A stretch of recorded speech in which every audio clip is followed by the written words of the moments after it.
Hey everybody to tonight's audit committee. We find ourselves in an unusual situation of our first hybrid meeting in the town hall chamber. So normal rules apply. We'll go to the order that the questions are asked, that the order that the hands go up. We have a number of special guests here tonight. Now, for those who are on the screen, we can't actually see who's on the screen. We can see only you individually rather than collectively. So I'll be relying on the screen next to me to see who wants to speak. So bear with us if we're a little slow. But special guests that we've got tonight, and a big welcome to you, are John Blackledge, Tim Coghlan, Jonathan Pickup, obviously Mark Towers, Alan Cavill, Steve Thompson, Tracy, and Nicola from Deloitte, and also a special thanks to Councillor Hugo for stepping in and covering Councillor Burdus. Now, we have a full meeting tonight, so what I have done is I've broken down the agenda into time slots to try and make it more manageable. Everybody should have a rough idea what those time slots are in terms of members of the committee, but what I'll do is I'll introduce each item and bring up just how much time we've roughly worked out to discuss the item. One brief reminder as well for members of the committee who are in the chamber, when you go to speak, as you would in a full council, just press the button and then you can speak when your light is red, and that allows it to be picked up by the microphones and for anybody at home watching. So on that basis, we'll make a start on the agenda. So agenda item 1, declarations of interest. Do we have any declarations of interest? I would declare a personal interest in agenda item 5, the strategic risk register, particularly the transport element, as a non-executive director of Blackpool Transport. On to agenda item 2, minutes of the last meeting held on the 17th of June 2021. Do we take those to be a true and correct record? Okay, excellent, thank you. And on to agenda item 3, the audit follow-up closed circuit television. Now, time on this one is going to be fairly tight, Tim and John. And this is no reflection of your excellent work that you've been doing in this subject. What I've done is I've broken the item down into actually 15 minutes, which sounds quite tight, but take that as a compliment. You would worry if it was longer. So what we'll do, if we can, Tim, if you could give us a 5-minute summary, and then I believe Councillors Critchley and Scott will lead some questions for yourself and John. So Tim, the floor is yours, but you've only got 5 minutes to provide us a summary and an update on progress made in this particular area. Shall do that. Good evening, Chair, good evening, members, and good evening, colleagues as well. As time is limited, I'll try and speedily run you through the agreed action plan if it meets with the Chair's consent. The first item, recommendation 1, was with regard to funding for provision of the cameras and essentially reviewing or replacing redundant non-functioning equipment. The progress is that the review of the cameras outside of the core system has actually been detailed in the executive report of the 13th of September, and that will occur over the next 12 months. So hopefully we've ticked that particular item and it's ongoing. Recommendation 2 is basically a full assessment of the condition of CCTV signage, etc. And the update on that is that all signage will be replaced as part of the core system upgrade. So hopefully that will meet with everyone's approval as well. Recommendation 3 was with regard to providing an updated CCTV inventory to Electricity North West. And I can update you all that all relevant information was actually sent to Electricity North West early 2020, with the inventory up to date in relation to all cameras that are managed by the service. And once any proposed upgrade is complete, another update will be provided as well. Recommendation 4 was consideration as to exploring the possibility of further agreements to incorporate the maintenance of additional provisional council buildings. And the update there is that that is a matter of ongoing dialogue with property services and service areas regarding revenue consequences of their cameras. Recommendation 5 related to advice from the procurement team regarding the tender of all aspects of the CCTV project should be sought as soon as possible. And that's a very simple update because that has actually been completed. Recommendation 6 in turn was that an appropriately experienced, dedicated project manager should be resourced. And I can update there that in the exec report of the 13th of September, £70,000 for project management has actually been included in that report. To move on swiftly to recommendation 7, that's regarding advice from the information governance team regarding a data protection impact assessment.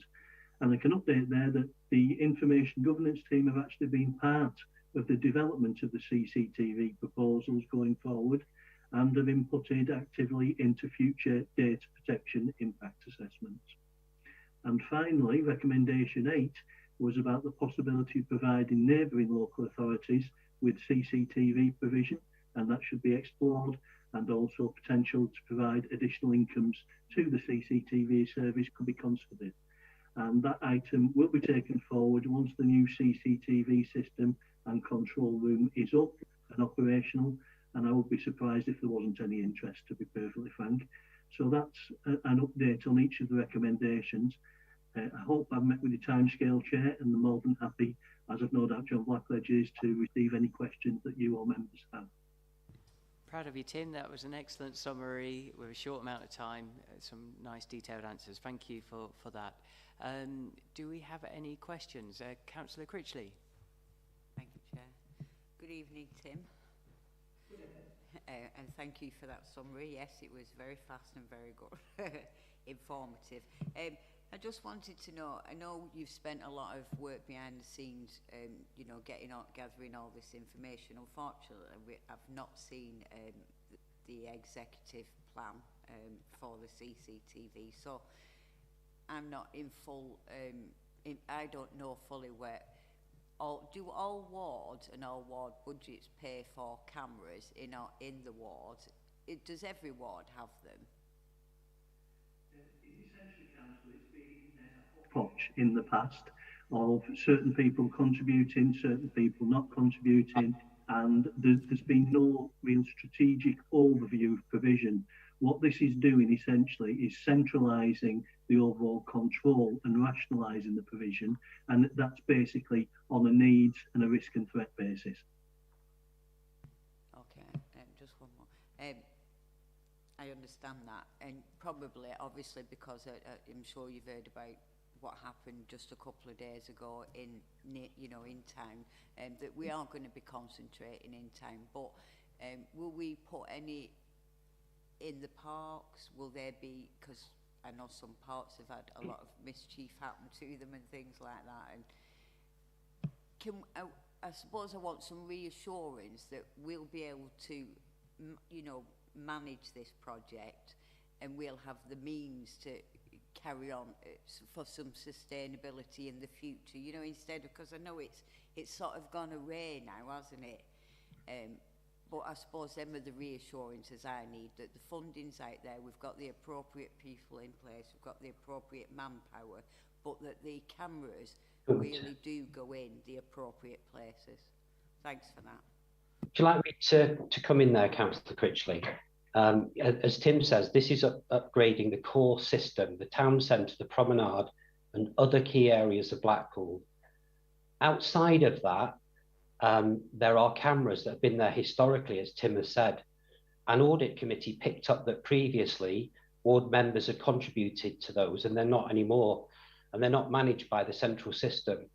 So phase 2 of this is to actually do a review of all Blackpool, all areas outside the core system. So we will have developed a system fit for purpose for Blackpool, and something that can be added to should it be required. So as Tim said, a risk assessment in relation to those areas. Now, some of those cameras out there may be taken down as part of that, and some may be reinstated. And Audit picked up that there was an issue in relation to the revenue funding of the service, and therefore the Director of Resources has put 100,000 in the midterm financial plan. So they've actually got a revenue budget to actually manage, and if necessary, in terms of priority, add additional cameras. But one thing that we will be doing as part of this is we'll be having our own mobile CCTV unit. So in terms of hotspots, in terms of events, and in terms of a major incident, that vehicle will be really important in Blackpool, and also it'll link to the main system.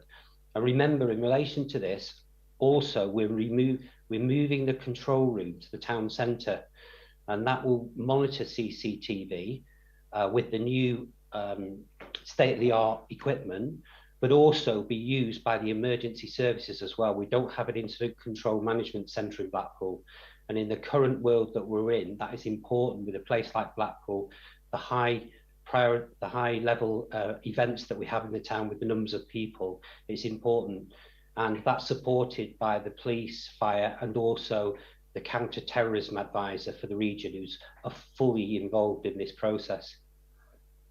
Thanks for that, John. Sorry, can I just have one last one? Are the police contributing to any of the core new cameras that are coming into place? The police, Councillor Critchley, if I could answer that, the police don't have a budget that they can just do that with. We're working with the PCC in terms of funding to support that, but what we are doing with the police is we're linking into their digital management system. And what that means is a game changer, because potentially they could actually arrest somebody on a Saturday night but have to bail them because they haven't got the evidence they require, and it could take 2, 3, 4, 5, 6 days to download information from our system to use. But in the future, in real time, they will actually be able to look at the evidence of the CCTV and potentially make a charge immediately. And that's a game changer for all of us, to be honest. Thanks for that, John. That's much appreciated. If it assists council as well, it's also going to be the case going forward that a large number of public protection staff will be trained up to utilise this system as well. So with regard to your point about sustainability, there will be actually more operatives than we've ever had before potentially. So I hope that gives you some reassurance. Okay, Councillor Scott. Thank you, Chair. Good evening, John and Tim. Good evening. First of all, I'll commend you on the system, because I don't know if you're aware, I had a visit several months ago to Bonnie Street to have a look round the existing setup, and they were working in the conditions, you know, the roof was leaking, etc., etc. But it's great. I've seen the plans, and it's fantastic where it's moving to the new suite next door. Following on from that, I was a bit worried about the maintenance aspect, but as you say, the £100,000 that's per year, is it? Yes. Yeah. So that'll contribute to, and also if we get a favourable deal with the manufacturers for spare parts, etc., etc., that'll be a bonus. Kim mentioned about the funding of the police. We had a meeting last week with the Crime Commissioner, and I brought it up with him actually. I said, and I know you're saying they have a massive budget, but you know, I think it's only fair. I said it's only fair that they should contribute towards the upkeep of a system which they'll be using, because it has been abused somewhat in the past by the police. Because I was shown a box of burnt off CDs there that you know, somebody had gone into a lot of time and effort to do that, and they weren't picked up by the police. They were just left in a box. So maybe if they put their hand in the pocket, they maybe think twice about doing it. I know it won't be burnt CDs anymore; it'll be live. But even so, it's a complex system that's you know, costs a lot of upkeep. Finally, on the issue of the standalone cameras, as I had a conversation with a guy from City Fibre Link, is it? And he said it was mainly in addition to the standalone cameras that were in Greenland's ward, which is one at the Squirrel, one near the Arboretum, and one outside the new Aldi on Hollyoak Avenue. And he said that in those particular ones, they were on the route of the cabling, so that any that's on the route of the cabling, the standalone cameras that are in the wards, some have more than others, and they will be picked up so that they'll be linked into the CCTV. Obviously the heads are going to be obsolete, but that's a different issue. But at least the cabling will be there. But yeah, no, it'd be a good plus for the town. Okay, thank you, Councillor Scott. Just a very brief question from myself, Tim or Jonathan. Just really two questions. One is there a maintenance plan moving forwards that also involves the right level of training as well for the operatives? And also, secondly, of all the recommendations, which helped you the most?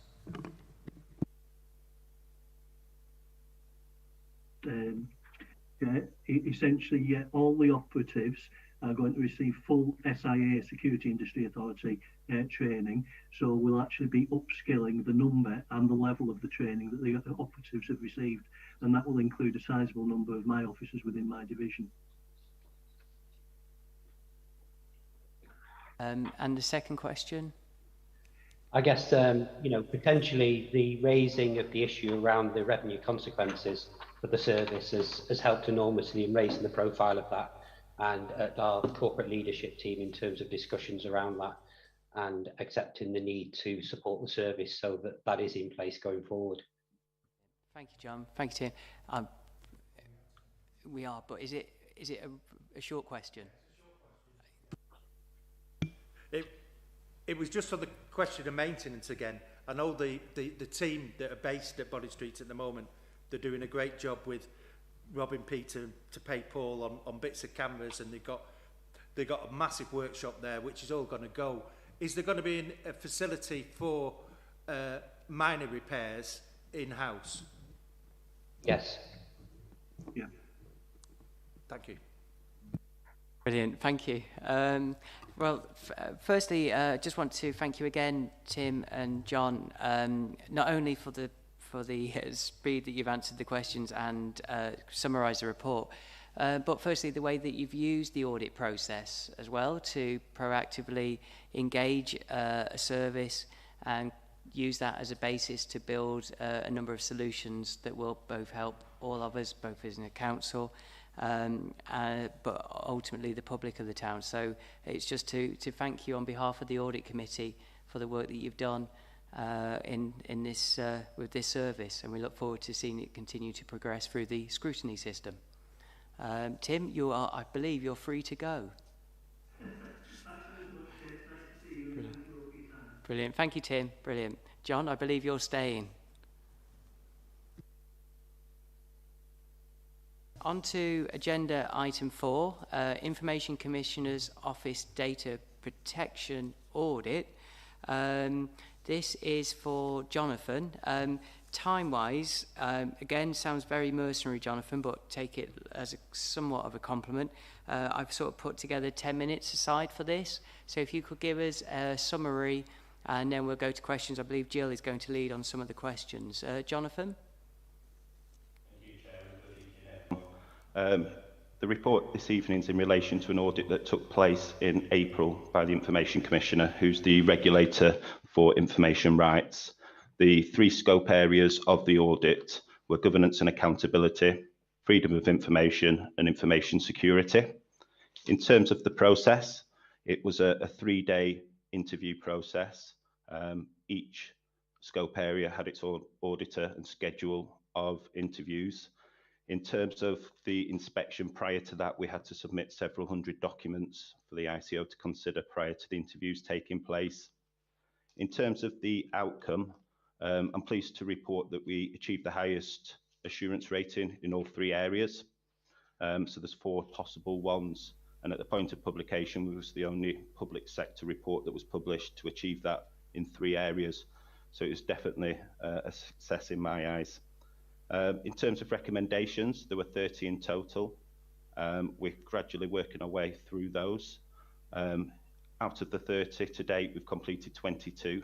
We anticipate that all will be completed by the end of the calendar year, with the view of having an internal audit of those prior to us undertaking a follow-up audit with the ICO 12 months after the initial audit.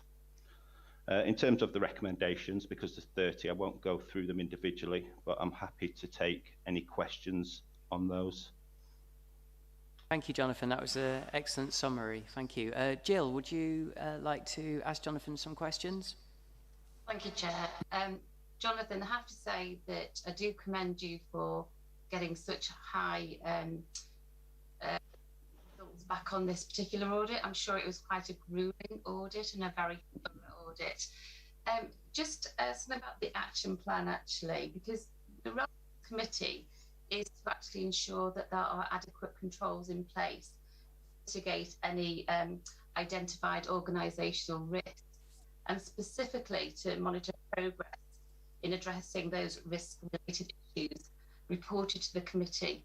So I was slightly surprised that you didn't include your action plan here, because I think without that, we can't really monitor those actions that you're going to take.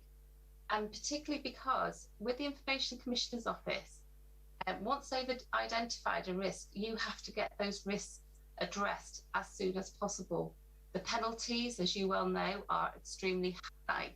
So my question really is a general question as to why that action plan wasn't included in the pack tonight.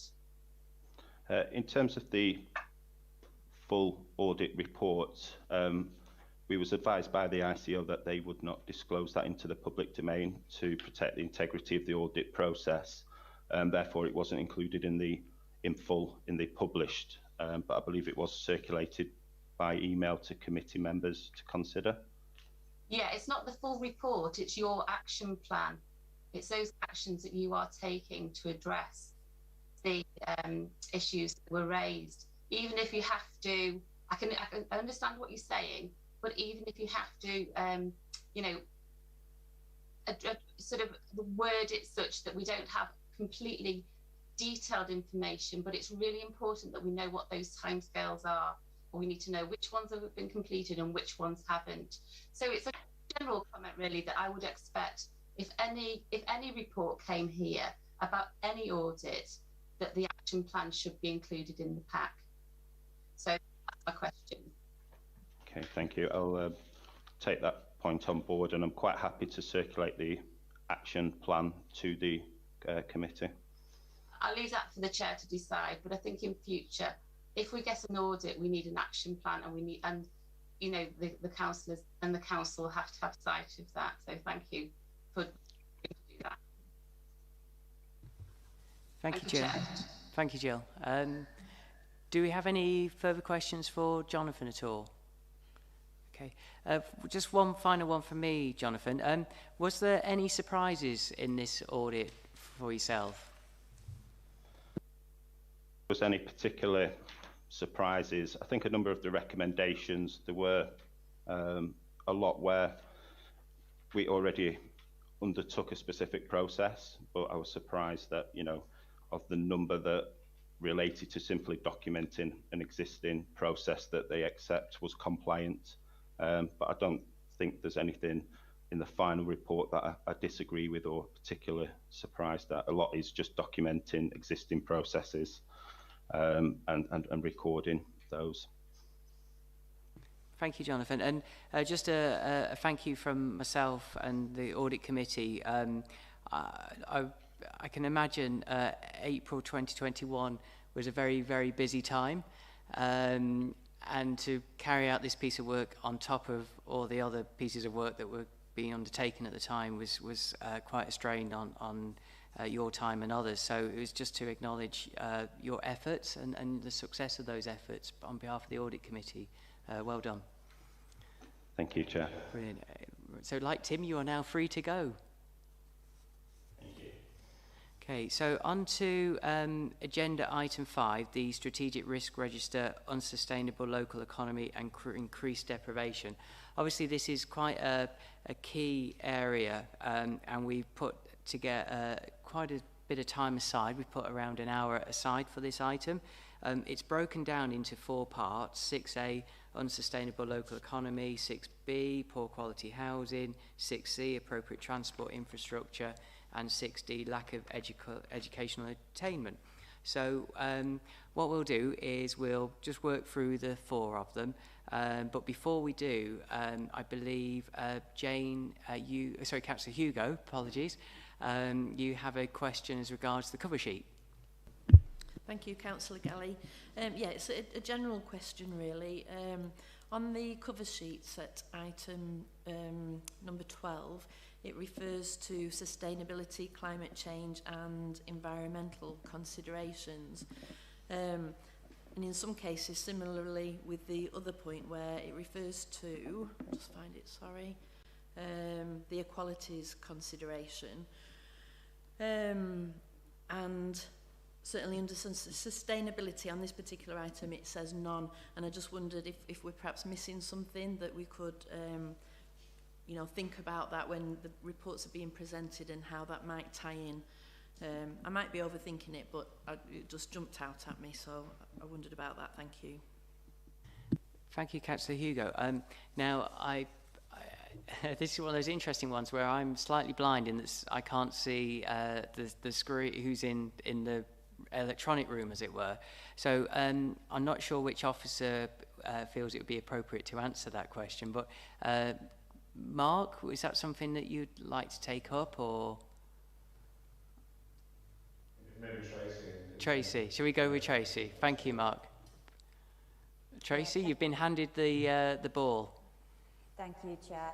Absolutely take Councillor Hugo's point. It's not a decision, so we haven't gone into a lot of detail in the area because the item is for consideration, but going forward, we'll make sure that we put some narrative in there so that the committee's got the full information. Tracy, you didn't drop the ball. Well done. Brilliant. Thanks, Councillor Hugo. So I believe we now have 2 other special guests with us. Big welcome to the Chief and Anthony Lockley. At this moment in time, we can't see you, but we believe you're there. So welcome to tonight's audit meeting. In terms of 6A, unsustainable local economy, if one of the officers could provide us with a brief summary, and then we'll go to questions. I'm not sure which officer is going to lead on that. Is that you, Anthony, or yourself, Chief? That's fine. Brilliant, thank you. Yeah, I mean, Alan Cavill would have been with us, but he's on leave this week, so we'll fill in. The summary pages, which go through in more detail than the main risk schedule, are on from pages 41 onwards. So they outline detail that's gone on since the original mitigations to the risks were put in place. So around the enterprise zone, around helping people into work, but also looking at the specific projects that we've been advancing during this year. So that will be conference centre, that is the Talbot Gateway work, that is also the various schemes that we were funded through the town deal, as well as the Getting Building Fund, which was the Hounds Hill and Hamilton Street Market. So it provides quite a bit of detail in the progress there. I think one of the things which worth mentioning in context is the unemployment figures for the current month, or for August, are showing an improvement on the last year, but actually are worsened compared to August 2019, before the pandemic, showing a claimant count of 9.6% in August. Which is the highest rate in the northwest, but is down from previous peaks that we've had. As I say, a bit worse than it was 2 years ago. So it's vital that the work we do around creating opportunity isn't the only thing we're doing. It's also the work that is led by Peter Legg's team, which is about making sure that we help our population access those opportunities. So there's quite a bit of work that is necessary there. But as you can see from the schedule on page 42. There is quite a lot of different schemes that we're using in order to work with different segments of the population and to support their particular needs to access those opportunities. One that isn't mentioned on there, which is a smaller scheme but still absolutely vital, is around Project Search. Works with young people who learn disabilities to help them access work opportunities as well, which is quite intensive support. So there is, I suppose, a significant amount of activity, but also a significant amount to do. So I think that, I mean, that provides quite I think a decent summary over where we are. The Enterprise Zone 1 has had a lot of really good progress in its first few years of operation. The pause that we're in at the moment is relating to the opening up of the site, significant site at the Airport Enterprise Zone, but it requires additional access points. So we've got Highways Works, which are providing an additional opening off Common Edge Road, and that will also open up a lot more land, as well as freeing up some development more around sort of the airport side as well, which requires some additional work. That one of the things that does also require, as you may be aware, is the moving of a variety of sports pitches, but the upgrading of said sports pitches at the same time. So quite a bit of work to do to enable further work later. So that enabling work is sort of the key thing that's happening at the moment. And I know we're on a tight timescale, so I'll leave it there to pause for any questions. Anthony may well want to come in on some of the questions as well. Chief, I'm proud of you. You did very well there. Well done. Right, questions. Councillor Critchley, I believe you had a question. Mine's just about looking forward. I mean, furlough ended today for an awful lot of people, and then they're going to have the £20 uplift taken away from them. National insurance is going up in April. It's just doom and gloom, and I know it sounds really bad, but I just worry for our residents in Blackpool, because a lot of them are already on low pay, and things are going to go up. Gas, electric, food, everything. I just wondered how will that impact on our sort of council tax collections or rent collections, and like, I just want reassurances that people won't become homeless because they can't afford the rents, or do you know what I mean, going forward? Because to me that wouldn't make any sense, because it just costs the council more money then to make them not homeless. So yeah, I suppose it's just reassurances that we as a council, we're going to be able to cope with this like we've coped admirably through these last 18 months. It's just been phenomenal with the amount of volunteers and kind people that are in Blackpool. So I suppose I just want reassurances that we're going to get through this, and we're going to do the best that we possibly can for people that are going to find the next few months maybe quite a struggle. Thanks, Chair.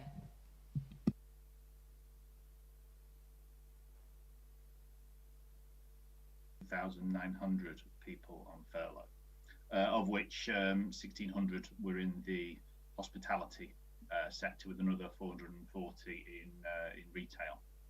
So obviously that will come to an end, but there is a significant amount of support coming through the DWP as well around helping with that. And you may have picked up on the news today the additional funds that will be available to people. It's a £500 grant, similar to some of the discretionary funds that were made available to councils. I mean, it's only been announced today, but they will come through the council. Steve may be better positioned to say how we used those funds previously. So that, I think, is partly to offset that £20 universal credit figure that you mentioned. But by being discretionary for the council to allocate, it does allow us to target those people who may need it the most. When it comes to collection of rents and council tax, I'll let Steve speak about the council tax, but we do take a sensitive and realistic approach when it comes to rent collection. Within our own stock, in excess of 75% of rents are collected via housing benefit support. So that should still be significantly there in support for most people. But we do take an extremely sensitive approach to that. One thing it is worth mentioning is that most employees in the hospitality sector are telling us that they have vacancies. So it's absolutely vital that we don't let people slip through the net when we can help them access work opportunities. So the work that Peter Legg's team do, and we are trying to work very closely with the DWP, because some of the kickstart work they've done hasn't necessarily been as effective as the work that Peter's team does. So we are very much lined up with them, and alongside Blackpool and Fylde College, where training is needed to support people into work, to try and make sure we do fill those gaps. But I'll let Steve comment on council tax and the discretionary schemes we've already had.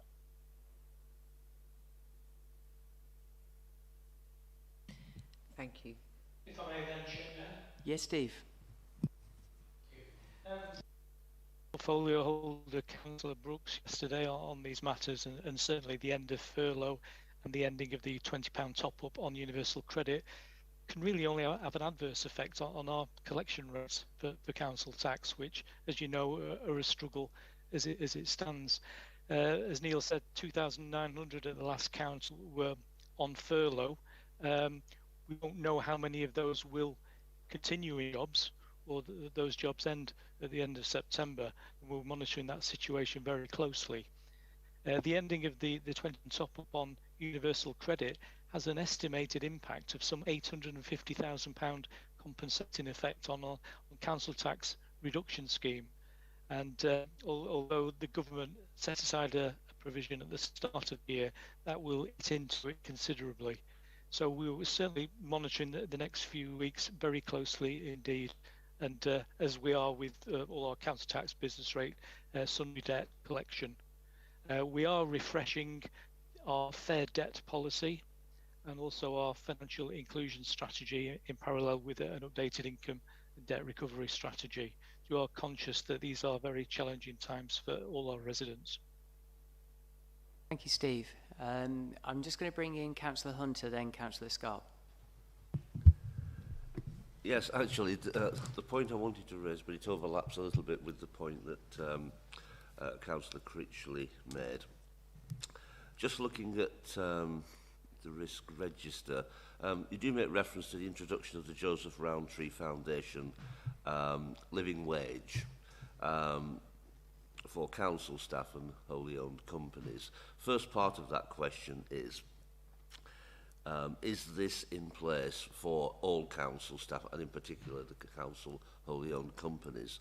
But separate to that is it's the intention of the council to promote this with contractors, in other words, people who provide services to the council.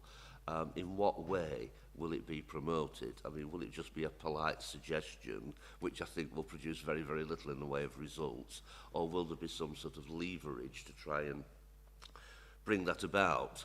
I think it's a very important thing, this is, especially when, with reference to what Neil said before about there being numerous vacancies in the hospitality industry, which tend to be the last ones to adopt things such as a living wage, let alone the Joseph Rowntree living wage.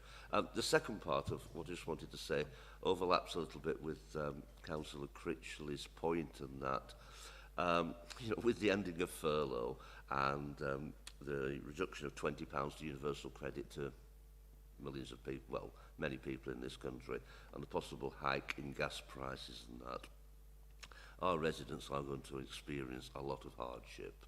And when it comes to rents either to BCH or to the private sector, and the payment of council tax, I take on board the points that you made, Steve, and the points that Neil made, but would I be right in assuming that the council will do whatever it can to offset the harm being done to the people of Blackpool by, you know, certain what I consider to be cruel decisions by central government?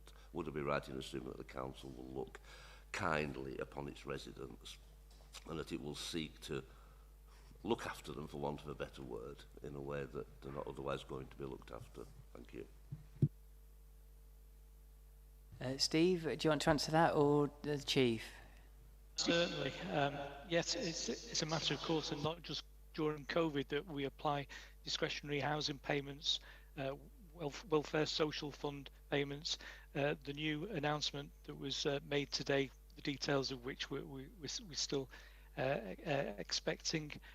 So wherever we possibly can in support of welfare and mitigating people's debts, and wherever possible giving them a clean slate so that they can obviously continue with a clean slate. And that's the main purpose of the fair debt policy as well, to try and separate, differentiate the the won't pays from the can't pays, and doing our best for the latter. And the points you were making around the national living wage, yes, I can certainly confirm that all council staff and its companies do pay that as a minimum. Within our procurement regulation, social value, as you're aware, counts 20% of all scoring. Within that, there is an expectation that the contractors will pay the national living wage and receive additional marks to do so. So 20% is a considerable weighting in any tender bid. Well, can I just clarify a point there? Steve said the national living wage, and I think Councillor Hunter said the JRF living wage. The JRF figure is the figure that we pay as a council as a minimum, and that is also the same rate that all our wholly owned companies pay. So that is the minimum, which is a higher figure than the national living wage. With regard to Steve's right around the 20% value, so we don't dictate exactly how different companies who win contracts with the council will use that 20% or what they would put in it. It may well be traineeships, it may well be apprenticeships, it may be all sorts of things, but that is one of the things that we seek. So for some of the contracts, that will be less of an issue because they will be contracts which are more specialist in nature, which are probably not likely to be paying at the lowest levels. Within our adult social care area, we have been paying above the lowest national living wage rate to try and encourage people into the industry. So before the pandemic, we were paying a bit of an uplift. It does create a bit of a challenge in truth, in that you then have to maintain differentials in pay rates and also be mindful of the fact that the people who work for us in adult social care, whether that's home care providers or residential care providers, don't only work for us. So they also provide beds to Lancashire County Council.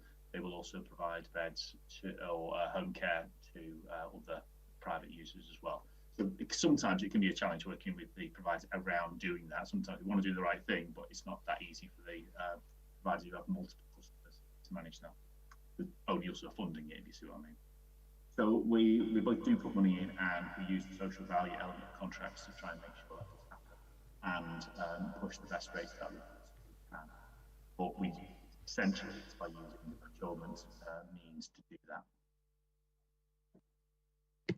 I'm conscious we're now short of time on this item, so Councillor Scott, if you could ask a couple of questions, but quickly. Yes, thank you, Chair. It's the first of three questions.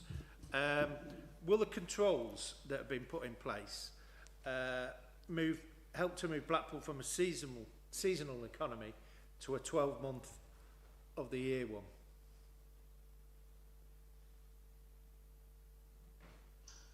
The different economic investments that we're making are listed here, and I'll try and be quick. The enterprise zone, absolutely 365-day economy stuff. That's manufacturing, that's taking advantage of the transatlantic loop, that is looking at the energy sector, that is looking at all sorts of different things, including data centers and all sorts. So the enterprise zone is all about 365 work. The stuff we're doing in terms of trying to help people into work is helping people into permanent employment, not into just seasonal things. Our loans fund supports all sorts of things, but absolutely it's about trying to extend our season when it's in hospitality, but also to help businesses grow. If you pick out some of them, again, they are in advanced manufacturing, working in quite specialist areas. Blackpool Central is defined by its desire to create a much more widened season, so we do not just rely upon the summer months through to the end of the illuminations. And similarly, the conference centre, the quality of the offer is about making sure that we can compete with Liverpool, Manchester, Birmingham when we're talking about conferences. So there is plenty of conference business to be had in those winter months, and that's part of what we needed to do, to upgrade our offer to the 21st century to be able to achieve it. The town deal includes a wide variety of schemes, some of which are town centre based, but also there's big schemes around the football club. So to try and improve the local environment there, as well as create opportunities for young people. The market development at Avenue Street, again, very much for the locals, not a visitor economy thing, very much about trying to differentiate our offer. Similarly with the House Hill extension and the cinema, again, it's about bringing more people who live in the Fylde Coast into the town centre, people who travel to go to an IMAX and such. So absolutely, we're talking about extending the season, but we're also talking about investing in things that have nothing to do with hospitality in the visitor sector. Absolutely, we need to make sure good quality jobs that people want to come here for and that our young people want to stay for. Thank you. Second question, how is economic growth measured in Blackpool, and should we use the gross value added method? Anthony's our resident expert in all things sort of research and what have you. One thing I would say on that is I'm interested in what our economy does for the people rather than necessarily what it does for the businesses, if you see what I mean. Gross value added could capture an increase in the value of increase of turnover of business, and every single person who works there could be coming from Preston. So great business, great delivery. Does it improve the life chances and opportunities for the young people in Blackpool? Not so sure that it does. So GVA is a useful thing, but it's not the only thing. I'll let Anthony give you some more detail from his university education. Thank you, Neil, and thank you for the question. If I may chip in with a few things. To follow on what Neil said about gross value added. Gross value added is a very, very crude measure of economic productivity. So essentially, it's a measure of wealth generated in one place. It doesn't give you any indication about the distribution of wealth. So it doesn't indicate how economic wealth maps onto well-being. So whilst we know the statistics for GVA, both for Blackpool, Fylde Coast and Lancashire, we don't use that as the headline measure of economic well-being in the resort. So as a council, we monitor a whole host of statistics for the town. But in terms of what we might call headline performance around the economy, the stats that we monitor very closely surrounding economic well-being are jobs in the resort and out of work, the numbers of people out of work, people claiming benefits out of work. We also monitor very closely things such as average wages to give us a sense of the measure of economic prosperity and its distribution. We also do detailed surveys that give us a sense of the sectoral makeup of the economy. So how many people are employed in different sectors. And as Neil alluded to earlier, a big part of our economic development strategy for the town is to continue to diversify the town's economy so that we have more jobs in different sectors alongside our long-standing historic sectors. So I hope that gives you a sense of some of the many statistics that we measure. Alongside those measures of economic health, though, it's very important that a strong economy is a route to people leading happier, longer lives. So alongside that, we also measure closely the statistics that you would expect around wider health and well-being, and we never look at any of them in isolation. Last question. The new workers that are going to be coming to the town centre, are they going to be encouraged to live in Blackpool, the surrounding area, and the town centre in particular? And will this be measured with a 15-minute neighbourhood economic development? Sorry, yeah, approach to economic development. In terms of some of the new office space that's coming into the town centre, we're not able to say too much because it hasn't gone into the public domain about who it is. So whether they're already nearby or whether they're not nearby, I can't actually say. Because of that, I'm not quite sure why we've got a gag clause where we have. But it will be easier to be far more explicit about it, or maybe next time in terms of that. But in terms of the quality of the housing offer immediately in the town centre isn't of the standard we would like. So that does absolutely fit in with the next bit of the agenda, which is around housing. So we have a lot of really good quality housing, though, within walking distance of the town centre, but it might not be literally cheap by jowl to the town centre. So where I used to live in Blackpool was a 15-minute walk up the road up towards Revert. So there's and the park is only a 15-minute walk. So there is plenty of good quality accommodation within a 15-minute walk of the town centre.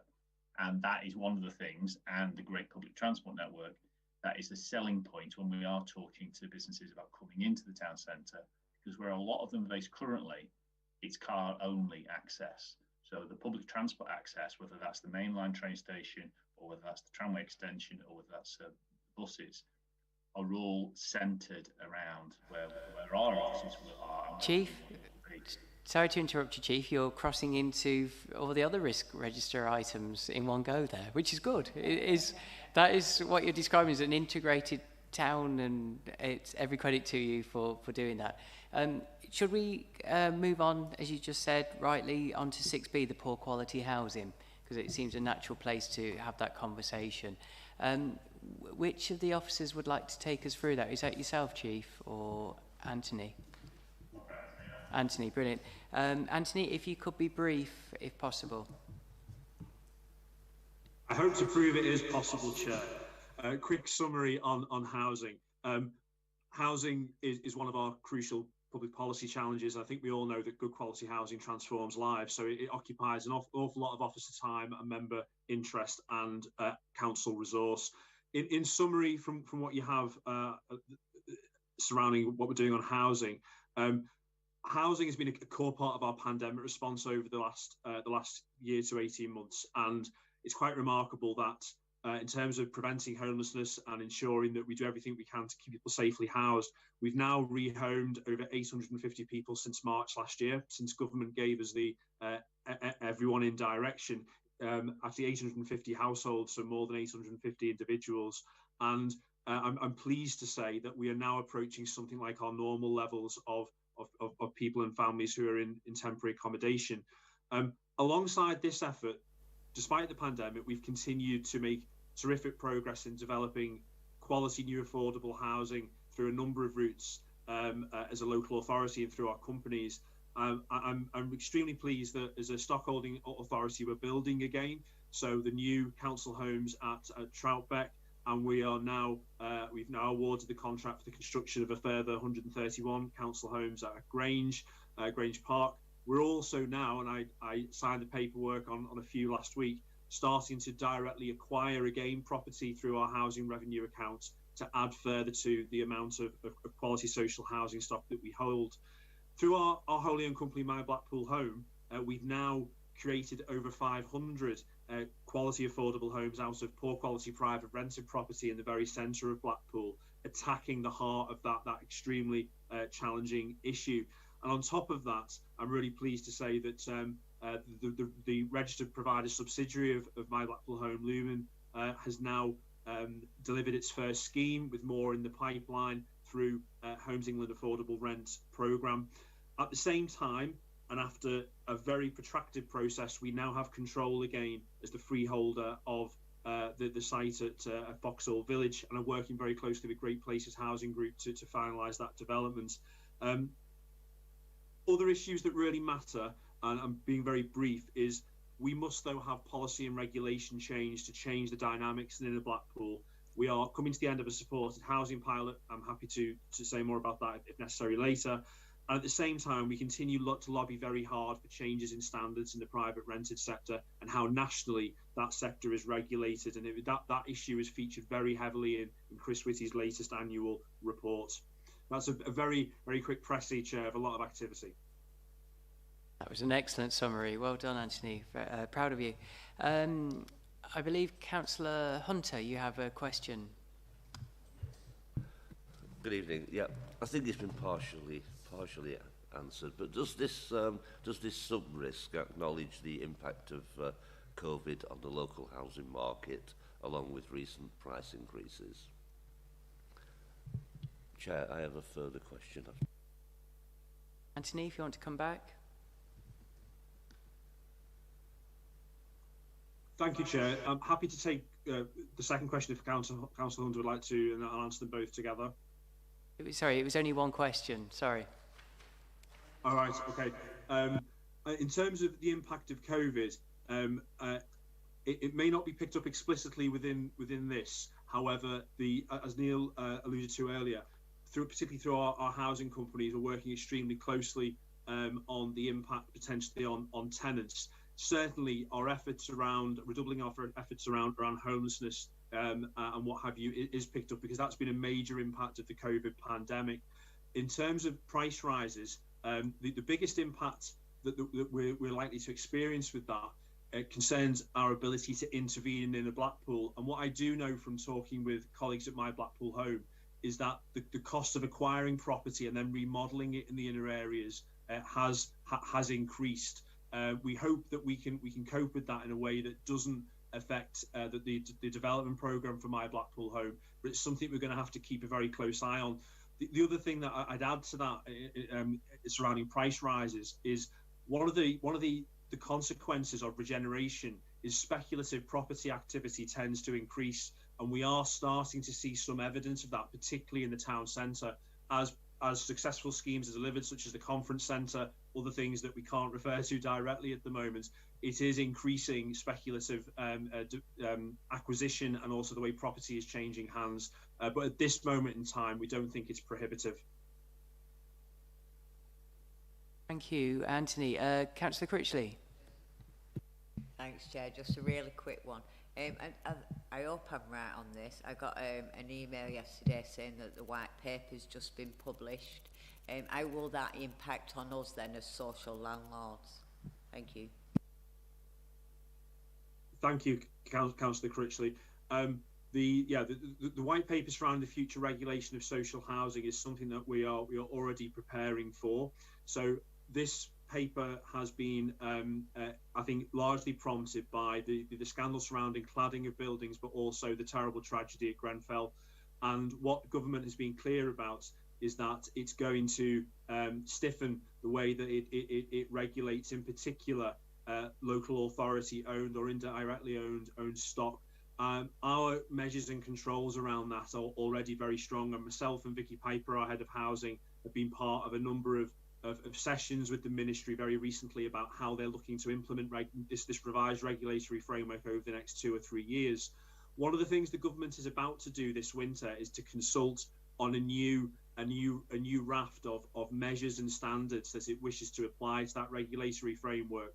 And what we are hoping to do as a local authority, working with our two companies, so Blackpool Coastal Housing, who manage our council housing stock for us, but also My Blackpool Home, who are stock holding in themselves, but we own that stock indirectly, is we're looking to actually move ahead of that regulatory framework and, as a council, regulate all that stock ourselves against the new emerging standards by this time next year. So we're likely to be a year ahead of the new regulatory framework coming out of government. But I think we would all welcome the adoption of standards that make us very confident as landlord that our stock is well run and is safe. We're confident that is the case at the moment, but we hope to move ahead of the government's new regime and actually do it ourselves in advance of that in a very open and transparent way.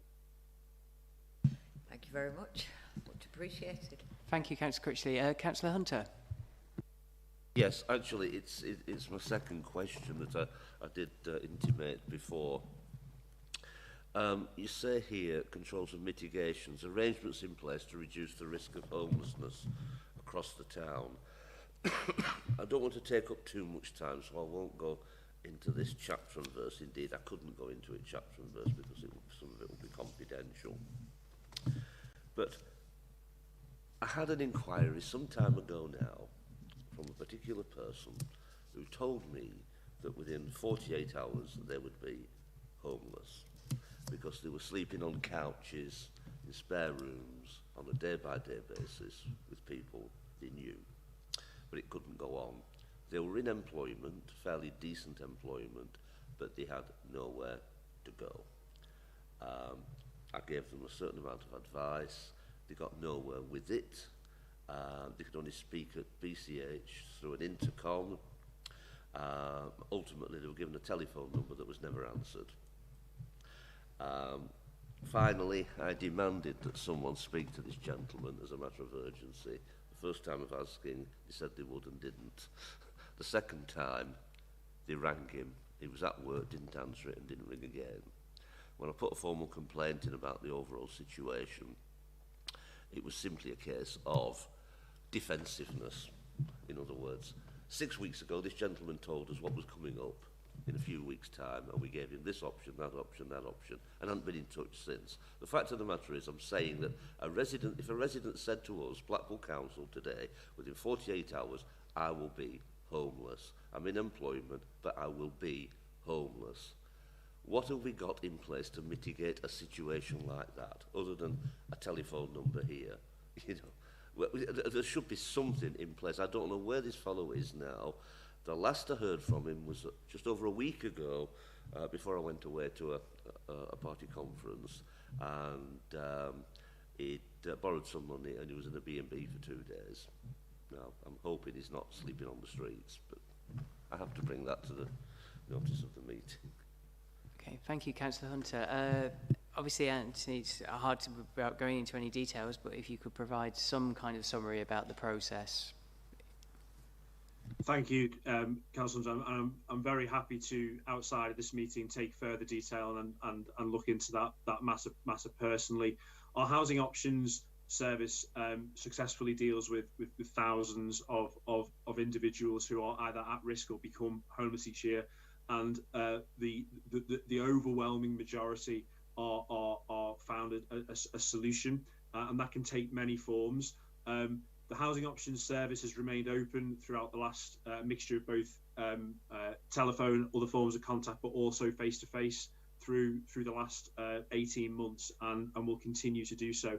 And that will be the right point of contact for anybody in those circumstances. And to go back to where I began, we successfully deal with thousands every year, and in this case, and certainly since the onset of the pandemic, have actually intervened directly to rehouse over 800 households.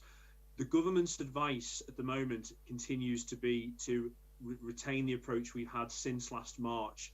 So we will always find a solution for somebody who has literally nowhere to stay, and the typical statutory arrangements we have around that, we continue to relax through this period of pandemic response. So I can't obviously comment directly on this specific circumstances, but I'm very confident that we have the right approach to assisting anybody who's confronted with the immediate prospect of being without somewhere to stay overnight. Thank you, Anthony. I'm conscious we have no...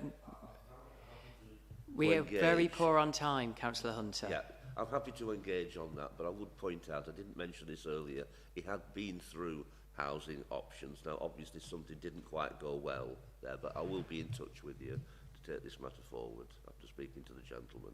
Okay. Thank you. Yes, please. I know times has been...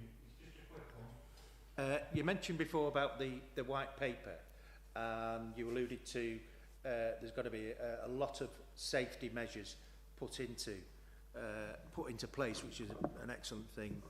I've already mentioned this to the Fire Authority, but will sprinklers be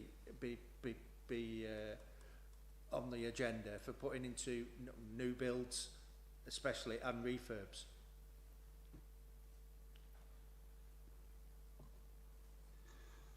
I believe it's part of what government is considering.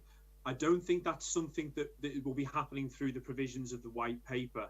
I think that's something that the government is seeking to explore through planning and planning controls, but it's not something that's coming specifically through the arrangements of the white paper and regulation. Thank you, Anthony.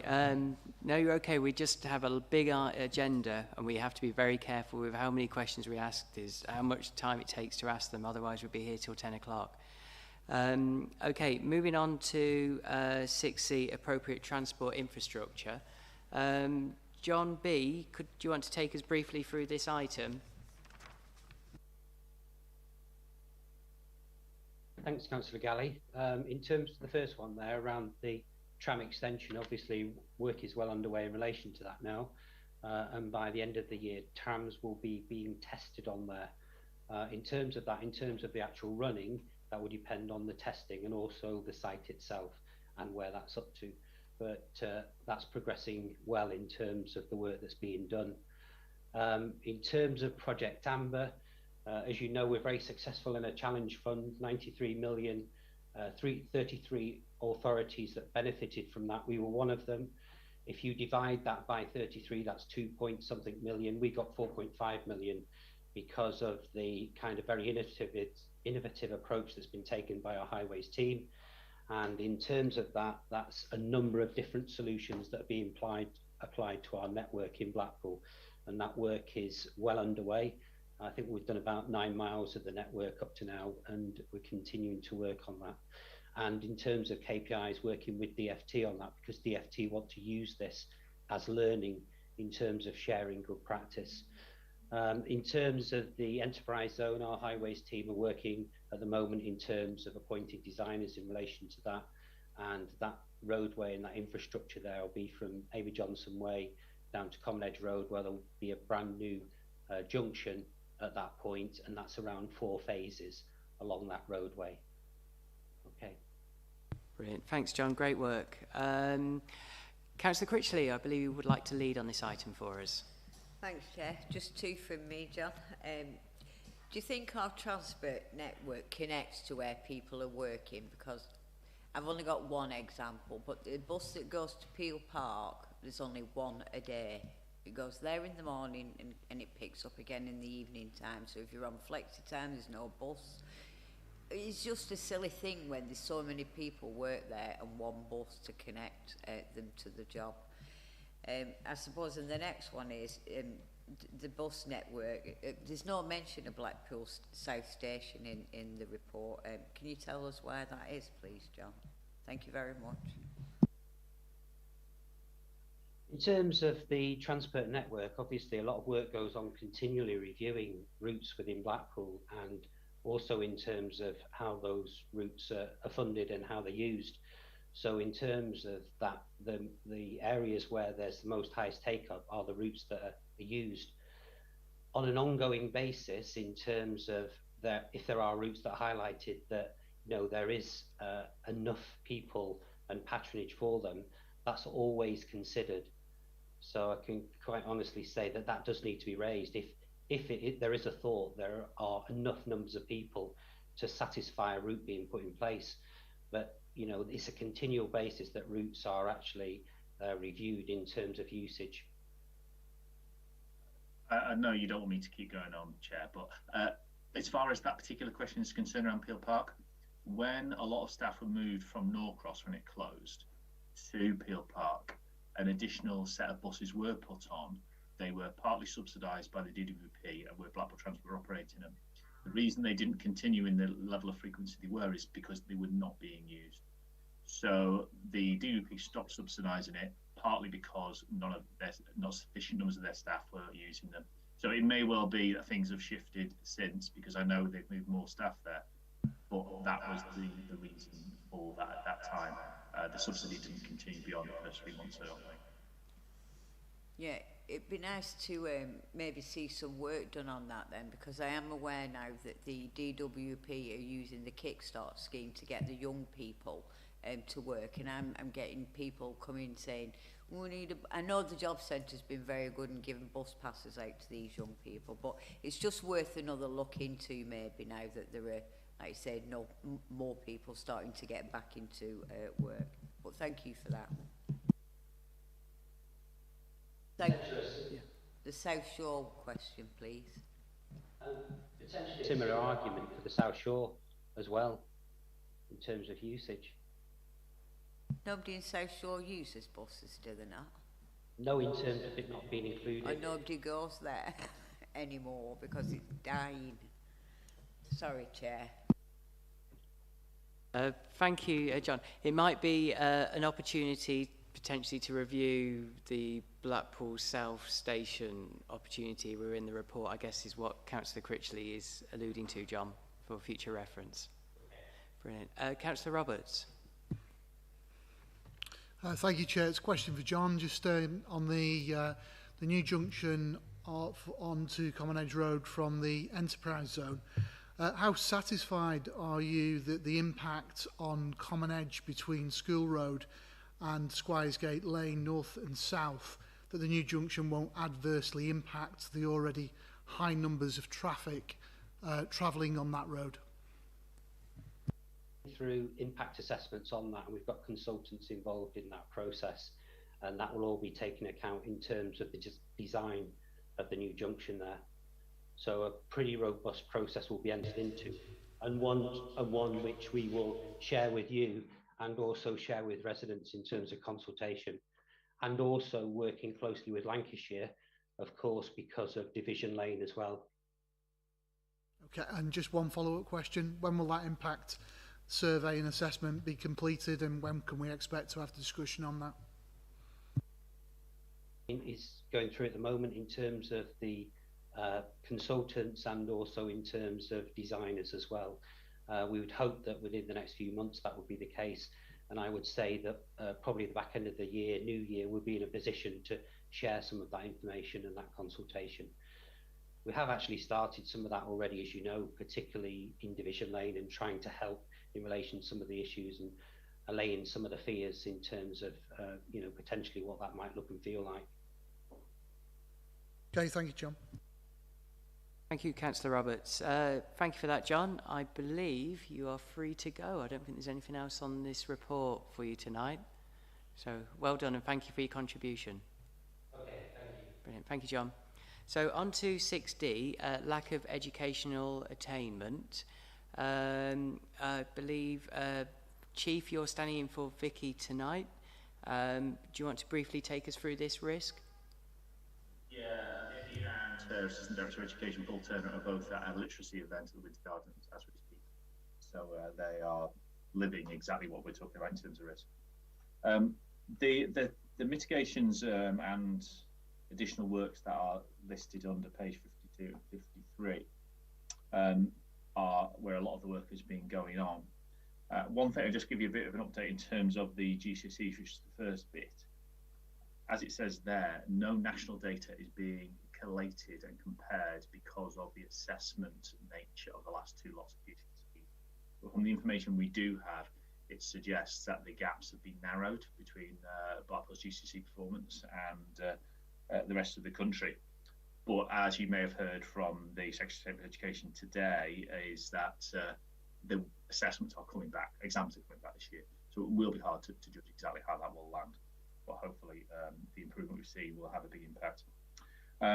During this year, which has been through council processes already, is the education improvement strategy. A lot of work has been done on that across the whole education sector in Blackpool, being coordinated and led by the Improvement Board, the Education Improvement Board, which we have Frank Norris as an independent chair. You may find it useful to have an update from him at some point in the future. But that has taken into account one thing which is mentioned here around inclusion. So literacy is a big part of it, so the event they've got today, but inclusion has been an enormously important part as part of the initial stages. You can't educate children, they're not in school. So just to give you some figures in terms of the progress that's been made with regard to inclusion. You may have read in various publications around Blackpool having the biggest pupil referral unit service in the country. And at one time that may well have been the case. In 2015-16, over 300 pupils were in that service. As it stands today, 118. So a significant movement in terms of pupils staying in mainstream education. The work that underpins that shows also in another set of figures that I can give you.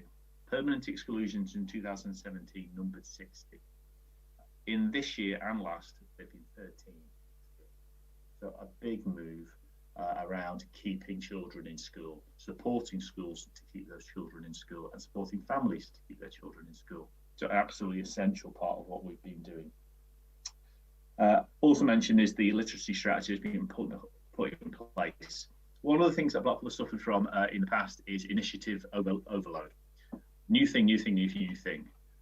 Focusing on those solid basics around literacy, vastly important for children as they grow up, as well as when they enter the workplace later, and also around making sure they are in school.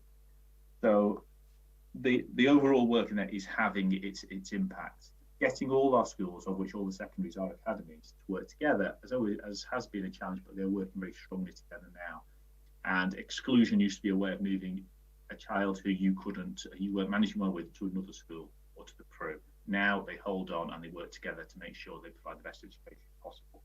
We're also looking at ensuring that as many children stay in mainstream education with support who may have some special needs as possible as well, because our special schools are very good, but they do have a lot of demand.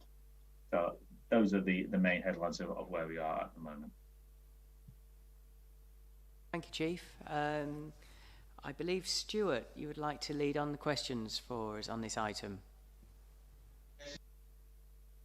I have 3 questions, if I may, Chair. The first speaks to a point Anthony made earlier about the council's ability to intervene directly and influence appropriately when it needs to. In terms of the controls and mitigations we got here, I note Neil's point about the School Improvement Board, but, well, in short, how able are Blackpool Council to influence these academy schools when they need to, and what's kind of the primary mechanism by which the council would do that? My other 2 questions, Chair, rather briefer. Where does Blackpool and the Fylde College fit into this? I may have missed this, but I don't see reference to that in the Strategic Risk Register. I may have overlooked it. And secondly, a rather more parochial one, might we have an update on the Energy College, which I believe is on the site of Blackpool Airport, the old airport? Just an update on quite what's happening with that. Thank you. Say we are still an educational authority, but the majority of our schools are academies, so they are under the direct control of the Department of Education, and that means it's the Regional Schools Commissioner, which is Vicky Beer for this region. So telling schools what to do, if they're an academy, is an impossibility. But that's the reason why we have an improvement board, so we work together. Influence, as you say, is exactly where we are.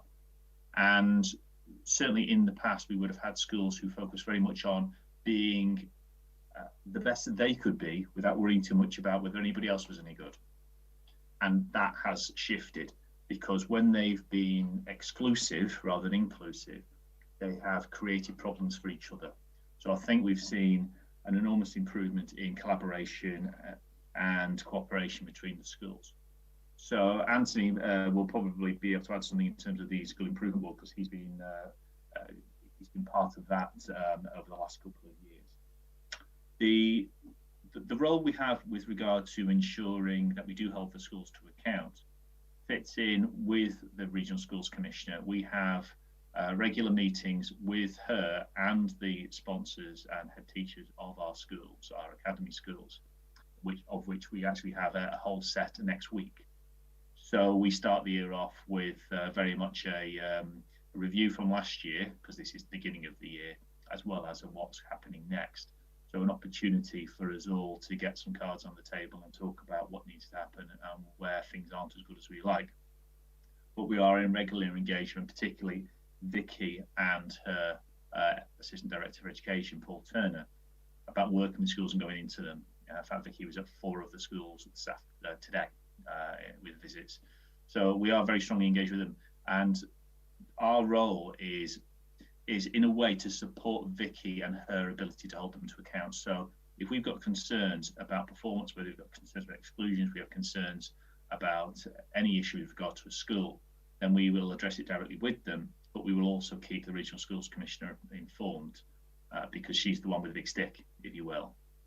So we work in partnership with, I know that in some areas, I don't think that the working is quite as successful, but we've got a good relationship with Vicky Beer to ensure that we do that. And I think the partnership has become much stronger over time. And the work we've done in inclusion, I think, has kind of proved the point to everybody. If we grasp the nettle of a tough issue, we do it together and we put the money in the right place to invest, then good things can be achieved. So, but largely it has to be about collaboration and collective work. Blackpool and Fylde College isn't specifically mentioned in there as obviously completely independent from ourselves. They are one of the top performing further education colleges in the country. So I suppose maybe we don't see them as a risk, which is why we don't put them in there. we can provide more information next time on their performance, but they are an exceptionally high performer, and they do work with us to support young people who aren't particularly well suited to some mainstream education. So they do work with young people to try and offer an alternative education, particularly around sort of more technical skills and mechanics and such. But yeah, they are extremely high performer, as are the sixth form, Blackpool sixth form. Blackpool sixth form provides a much more traditional A-level type of approach, whereas a more technical approach comes from the Blackpool College. With regards to the Energy College, there's a substantial amount going on in there. It was painted as being the fracking college, which it never was. There's well worth a trip round and maybe something that we could organise. They provide a lot of hands-on experience. They also do a lot of hands-on work with private companies. So it's not just around the FE side. That is very much about working with manufacturers and factories. They have a very strong relationship with the business community. And if you go around their facilities, you will find top of the range facilities which match what you would find in the best manufacturing centres as well. So they are not just about the creation of energy, it's about maintenance too. So the longer term jobs around maintenance. But we could do something a bit broader around Blackpool College, but yeah, they're a very high performer. And if we let Bev Robinson, who's their boss, get going then, and actually Alan Cavill is their chair to declare his interest on it. So yeah, we're very proud of the performance of our FE side. Brilliant. Thank you, Chief. Thank you, Stuart. Chief, as you were saying that, there is definitely something that you could do as regards the opportunity section of the risk register to reference those colleges and their work. Unfortunately, Councillor Scott, we do not have time for any more questions. We are so pushed for this agenda. But what we'll do is we'll move on to agenda item 6. Tracy, normally I get you to divide the risk services quarter reports into 2, but because this is quite a straightforward report, I'm going to be really mean to you and ask you to summarise it all in one go and in the shortest amount of time possible. That will give us more time to focus on the AGS areas. Of course, Chair. I'll do my best to be concise. So the report presents a summary of the work completed within the quarter. A couple of areas to note are we have had some staffing shortages within internal audit, which has had an impact in the quarter on delivery of the audit plan, but we are putting contingency arrangements in place to bring that forward. Likewise, work on the proactive corporate fraud programme has been somewhat hindered as the resource of the team was diverted quite rightly into the pre and post assurance work for the business support grants during the various pandemic lockdowns. In terms of performance data, the team overall is performing well. There are a couple of areas where performance does need to improve. One of those is the audit plan, as I've already mentioned. Updates of risk registers, it was down at 74% at the end of Q1. So we're doing a detailed follow-up in Q2 with all services to try to get that back up to the 100% it should be. The other area is the fraud awareness training. Most services are now over the 90% mark, with the exception of children's services and communications and regeneration. So again, we're working with each of the chief officers to progress that further. With regards to the assurance statements, quite straightforward and positive this quarter. The vast majority of the reports we have given adequate or good assurance to, which is fantastic news in terms of our control frame and control environment. The exception to that was in relation to the use of purchase cards, where we actually gave split assurance. So the corporate procedures and arrangements in place are robust and we didn't have any particular concerns there. What we did have concerns with was purchase card holders' adherence to those procedures. So that's something that Steve Thompson will be tackling going forward and personally writing to all of those card holders to enforce compliance going forward. And then page 70 through to 76 of the report, includes the usual data in relation to the management information, so an update on priority 1 recommendation progress, details of surveillance and insurance statistics. And I don't know if that was too concise, Chair. Tracy, you never let us down. Thank you very much. Thank you. Right, we have 2 or 3 questions, I believe. Councillor Roberts. Yeah, thank you, Chair. Just in terms of page 57, should we be doing more to recruit more volunteers, especially with the times that we live?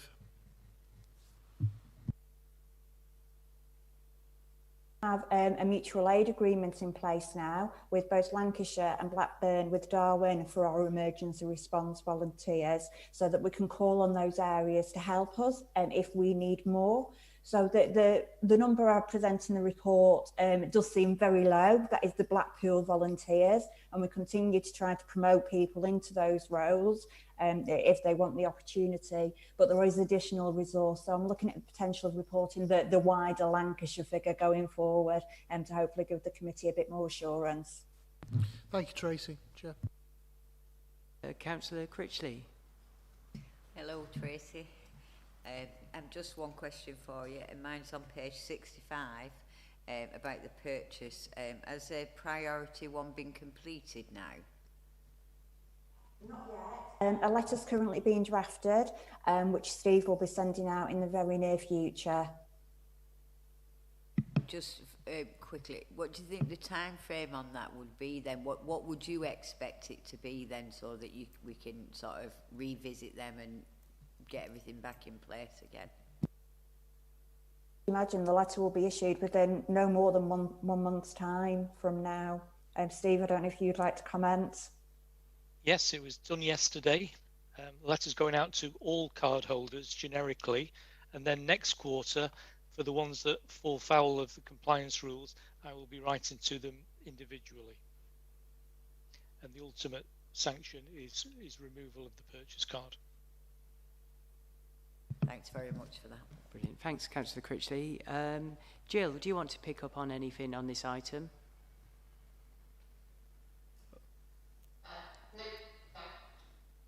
No, okay. Sorry, I wasn't sure. Apologies. Okay. Right. Thank you, Tracy. That was an excellent summary. Treat that as a compliment that all is well with the risk assurances that you provided for us. So moving on to agenda item 7, and I apologise to the committee for pushing so hard tonight, but there is a really good reason why, and that is the annual governance statement. It's an area traditionally we haven't always been able to provide as much focus as we would like, and because of that, that started to develop as a poor pattern for an audit committee to develop. So I was really conscious tonight that when this item came up, we would spend some time on it. I'm delighted to welcome to the committee the Leader of the Council, Councillor Lynn Williams.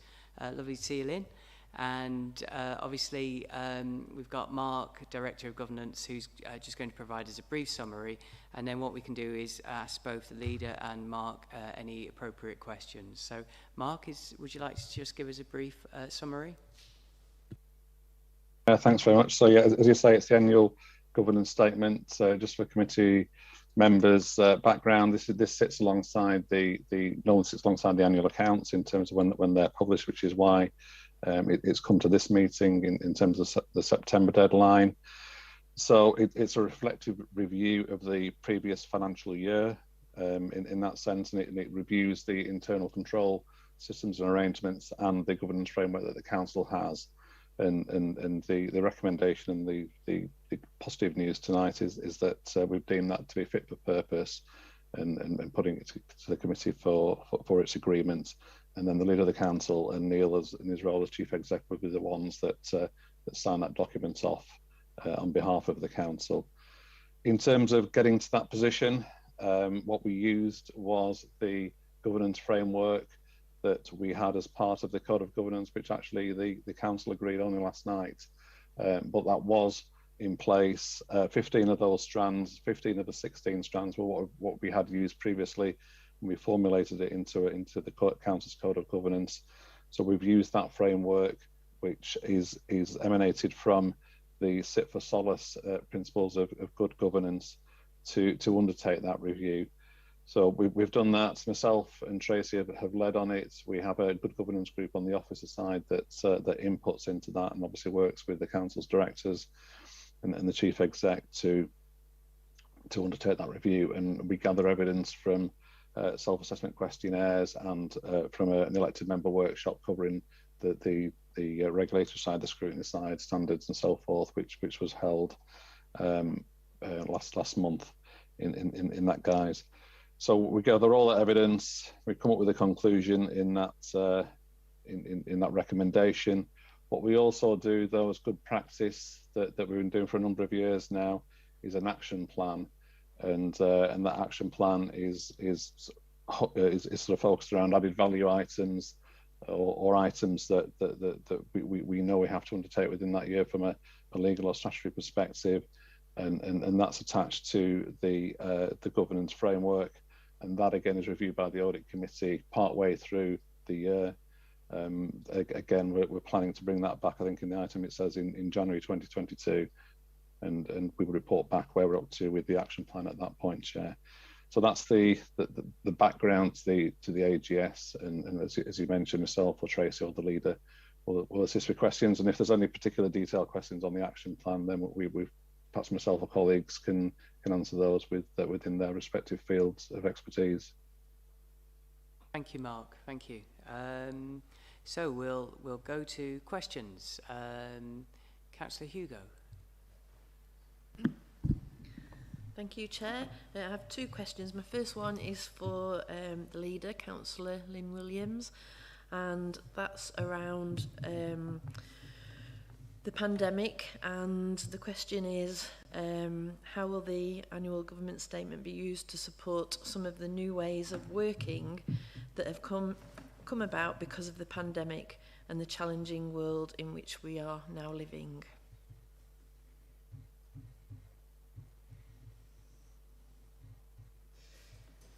I was so eager to unmute myself and knock my iPad over. Yeah, I mean, the review, because it's all about demonstrating that the governance frameworks and the controls for the council are fit for purpose. So how did the pandemic test that framework? What was the response of the council? And so it really helps, and I think I talked about this last night as well, I think it really helps to inform the future business and service continuity and ensures that the council remains resilient and continues to deliver if the same circumstances arise again. I think a good example of that, and obviously Steve is still here, was Steve's team in terms of the millions upon millions of grant funding and how that was turned around. So that it was chaos, but obviously very, very testing times, and those delivering, turning around those grant payments when people were really when we knew that they were desperate. We had to get those money out really quickly, but to do that still with integrity and to ensure that framework held, and I think that's so. It's particularly important, the review, and I think that's a really good example of how then we learn from that and can see that the processes, that framework did work, and the council was resilient and we got through that. Does that answer? Is that okay? Yes, thank you, Councillor Williams. My second question was to Mark Towers, and that was just interested really that the companies don't feature very much in the annual governance statement, and perhaps they should have a higher profile considering the risk that they potentially have. What's the thoughts on that, please? I think we do reference them under I think it's the last strand, the partnerships and joint working one, where what we've done, I think, with our companies, because the governance annual governance statement is a reflective view of the council's internal governance procedures. Obviously, what we're doing is looking at how the council, in its role as shareholder, oversees the different companies. So I think what we've done in that last part is include a few paragraphs which set out how the then shareholder advisory board and the members of that advisory board linked with the companies, particularly during the pandemic, and were able to react and to adapt accordingly and support the companies working with the senior council officers as well. So what we've tried to do there is set out how those arrangements work. They are consistent, so rather than looking at each individual company and mentioning each individual company, we have a governance framework that supports all the companies in a very similar manner, and how that's just, which makes it easier for oversight for the shareholder advisory board. I can give you some assurance that I think next year's annual governance statement, which is a reflective review of the year that we're currently in, will have more of a focus around companies. And one of those, you may remember on the internal audit plan that the committee agreed recently, there was, again, because the companies are on the risk register because of their financial position at the moment, then we've asked for an internal audit to be done on that. But because Tracy's team are conflicted, because they also provide work and support for the companies, we've asked, I think Tracy, I'm sure she'll correct me, MIAA, is it Mersey Internal Audit, to do that as an independent view, looking at the shareholder arrangements. So I'm sure that the findings from that review will form part of the annual governance statement next year. And also, and the chair's going to tell me off for this because I haven't shared this with him at the moment, but last week there was some national guidance issued by local partnerships, which was forwarded by Max Kohler, who was the commissioner that led the intervention at Nottingham City Council when the Robin Hood Energy Company got into governance problems and issues, and there was a government intervention at that point. So they brought out some guidance that we are currently reviewing with the companies, and that's going to input and inform their governance frameworks as to how they make decisions, and it'll also obviously help us do the review with the council and how it provides that oversight. So we have set out, I would like to say, within the current year's governance framework, the broad overview approach, and we believe that is fit for purpose at that point. But obviously, we do want to learn from others, as is mentioned in the strategic risk register and the purpose of the internal audit. So hopefully, that information for next year will provide a greater update on companies. Thank you very much. That's really helpful. Thank you, Councillor Hugo. Councillor Critchley, did you have a question? Just a very quick one, Mark, really, and it's just about, have all the officers bought into this? Everybody's okay with everything and all singing from the same hymn sheet sort of thing? Thanks. I can certainly, again, provide that assurance, Chair and Councillor Critchley. We have a good governance group which I chair, and that is made up of sort of key officers at either head of service level or above. Tracy being a key part of that, head of human resources, head of information governance, Jonathan Pickup, that was on earlier, the head of accountancy, sort of key people who have roles in governance, and we form that good governance group, and they've obviously had that process in terms of inputting into the review and the action plan. But the action plan again was taken to our corporate leadership team, which is the senior team, and was agreed and supported in before it came to the audit committee. So absolutely brought into by the council's senior officers. Councillor Critchley. Thanks very much. Thanks, Councillor Critchley. Jill, did you have a question? I've actually got two questions, if that's okay. The first one is to Mark. Mark, I've been looking at the action plan that you've produced here, and it's great to see you've got all these actions here. The thing I would say is the target dates are not dates, are they? It's like before the midterm review or after the midterm review. And I would probably say it would perhaps be more helpful to have actual dates in there, because one of the actions actually refers to what I was asking about before, the ICO audit, the number of actions there that need to be, completed. And the ICO do actually say that those recommendations should be completed as soon as possible. So I just think having dates in there would perhaps provide some further assurance for the audit committee. Yeah, perhaps I could answer that one. We used to have dates in, and again, I think it's a very strange action plan, because we're bringing this action plan actually partway through the year of its existence. And we did used to have dates in. For example, I think a number of these actions I just ticked off before the meeting. I think there's about 4 or 5 of these which have been completed already, because obviously we're partway through the year that it applies to in that sense. So it was sort of feedback from the audit committee at that time, 2 or 3 years ago, that actually probably from their perspective, when they reviewed it, if we provided a clear update as to the ones that were due to take place, I think the first review that we'll have will be in the next 3 months' time.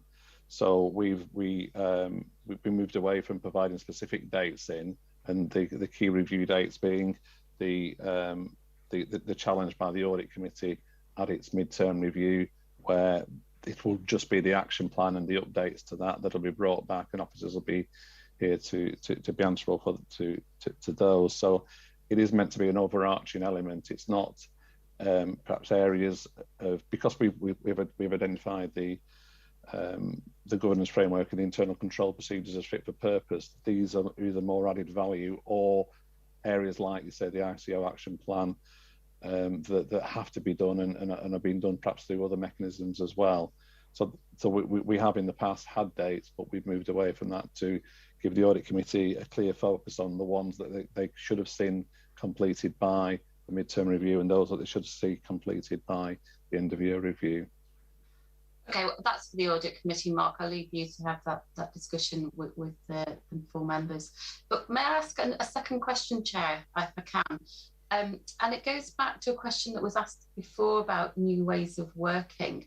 Can I just ask, are officers getting assurance about the new ways of working for staff, about the impact those new ways of working might have on other organisations that the council works in partnership with? And in particular, I'm thinking about health and social care services, where staff before might have gone in to health settings, into social care settings, but perhaps now are working more from home and having more Teams meetings. So the question is, are they doing an impact assessment of those new ways of working on their partners, not on the council, but on their partners? Thank you, Chair. Chair, perhaps I could ask Neil to pick this up if that's okay. Chief? Yeah. In terms of the way we're working, I mean, it's very much hybrid. But when I say hybrid, I don't mean some people work from home 2 days a week and work from the office 3 days a week. Some of our services have never been anywhere else but the office, never been anywhere else but where they need to be. And that is particularly the case of the services that you referred to there, particularly out of social care. Children's social care in the first sort of period were maintaining contact with young people and their families, partly through sort of Teams, Zoom, Skype, etc. But they were back to face-to-face contact very, very quickly. And similarly within the health side, we've got a team of people who've been going out to care homes all the way through in terms of monitoring quality and performance and everything else. And they had daily calls with those care homes around PPE issues, staffing issues, supply issues. So the only time we've taken some staff out of co-location was during that initial period of the pandemic, when the hospital asked us to take our staff out of the building because they were, mental. There's a lot going on. But other than that, we've been keeping the people where they need to be. Now, there are some people who are working from home, but that's me in those same businesses, but they're doing their paperwork, they're doing their computer work from home. They're still doing their face-to-face contact with those services. So absolutely what you say is completely correct. We wouldn't detriment the performance of other organisations. If we need to be there with them doing meetings, then we will be doing that with them. We've disproportionately, children's and adult social care are in the office compared to any other part of the council. I'm just thinking about in terms of delayed discharges from NHS organisations in particular, where those social workers are key parts of those teams and they do a really vital work, but they have to be there to actually speak to those patients face to face and to their carers and their families. And it was that impact that I was thinking about in particular, and the impact that would have on your partnership organisations if they weren't to do that, because somebody else would have to pick that role up, wouldn't they? So that was what I was getting at, but obviously you think there's an issue there. Okay, thank you. Thank you, Chair. Thank you, Jill. Excellent point. Thank you, Chief. Thank you, Mark. And thank you, Leader. Just before we go to a vote on whether to approve or not the AGS, is there anything either yourself, Mark, or the Leader would like to add?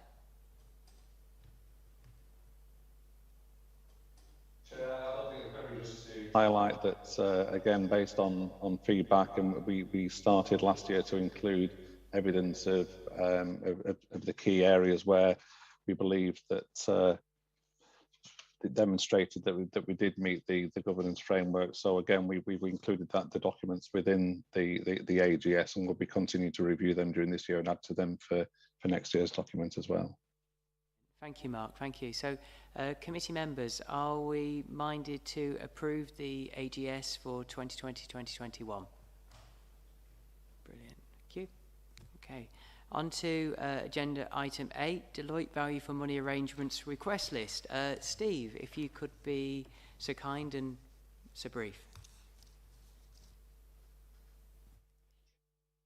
If you recall, last April, I gave a presentation on value for money to Audit Committee and Scrutiny Committee members. And this was in the context of a new statutory requirement falling upon external auditors in accordance with the National Audit Office Code of Audit Practice, that all auditors have a consistent statutory responsibility in respect of the audited body's use of resources to satisfy themselves that the audited body has made proper arrangements for securing economy, efficiency and effectiveness in its use of resources. And as a result of that, our external auditors, Deloitte, presented us with a template to complete a self-assessment in order that would inform their assessment of our value for money arrangements, and that's what's attached to this agenda. And this template looks at our arrangements in terms of general arrangements around financial sustainability, governance, and improving the 3 E's that I mentioned earlier: economy, efficiency, and effectiveness. There were, secondly, some specific arrangements in respect of the response to COVID over the last 18 months. And thirdly, arrangements in specific areas such as major capital projects, outsourcing, organisational restructures, and so forth. So we've given it a go, and in the spirit of proactive engagement that you talked about early, I did say that I would bring this to the Audit Committee for members' comments, questions, amendments, or additional inclusions before we submit this onto Deloitte. Brilliant. Thank you, Steve. That's an excellent summary. I'll ask Nicola to make a contribution in a minute, but before I do, Stuart, do you want to lead on our response? Thank you. And thank you, Steve, for speaking to this one. I do remember your presentation on VFM. It was indeed superb. So it illuminated a lot for me, so thank you. Yeah, my question, Chair, is more about like what happens next. So there's a real wealth of documentation and evidence been gathered here and used to substantiate the kind of assertions that are being made. What kind of reality check, if you like, do officers apply to something like this? And maybe through you, Chair, what kind of reality check might our external auditor apply when presented with this? Steve, do you want to lead the way? Yeah, certainly. Well, I'd say first that accountants are often criticised for knowing the cost of everything and the value of nothing. And in terms of value for money, it's not just about cost savings. And as you're aware, we've taken £186 million out of our baseline budget over the last 11 years. That doesn't necessarily mean that we deliver value for money, because you've got to balance that with outcomes and outputs, and that's the effectiveness aspect. And in that presentation, I gave some examples of benchmarkings, case studies, etc., that allow us to form that subjective view around effectiveness of delivery of services. But really the proof of the pudding is in our external assessment. Do Deloitte believe what we've presented here? Nicola, I believe that's a nice passing of the baton to yourself. Thanks, Chair. So submission, and we work through it and we look at the evidence that underpins it. So we make sure that the statements that have been made are accurate and are supported by documentation. And in particular, we consider whether or not those arrangements are in place over the full financial year. So, you know, are those governance arrangements operating as we'd expect over the whole period in question? The requirement that we have is that we need to do a sort of long form written commentary of our view of the issues highlighted, and in particular we're asked to identify what's called in the guidance significant weaknesses. So that's from the guidance. What they're saying is, are there any recommendations or any gaps that you as auditors have identified by working through this assessment? So we'll do that firstly by looking at the evidence that's provided and making sure that we're sort of comfortable, but also we'll then do a consistency exercise where we look across our range of council clients and just look to see if there's any good practice or any areas that are worth flagging to the authority. So we'll do that exercise and then we'll report back to you in a written report our assessment and our findings. Thank you, Nicola. Thank you. I believe there are no further questions. Steve, is there anything else you want to add, or are you comfortable with what you've heard? Yeah, very much so. As I say, it's the first time we've done this, so look with interest at what comes back and look to finesse that for subsequent years. Thank you, Steve, and thank you for your efforts as ever. On to agenda item 9, Partnership Governance Framework. Mark, I believe you're leading this one. And again, just to link back to the Code of Governance, which I referred to earlier, which was agreed at Council last night, one of the actions from that was to produce a partnership governance framework. And again, probably the key reason for that is around risk that councils face. Nowadays, again, since austerity came in, lots of councils are now working more and more with partners in terms of delivering services or delivering grant funding and using different mechanisms of governance. And again, we've seen failings that have happened. Maybe not, you know, in the northwest area. I won't name specific councils, but it sort of highlights the issues and the risks that are there and that we have to counter in that respect. So I'm not for 1 minute saying that we don't have the right governance frameworks in place. We've got systems in place like Head Start and Better Start where there are prescribed areas that have been reviewed and we're proud of in that way.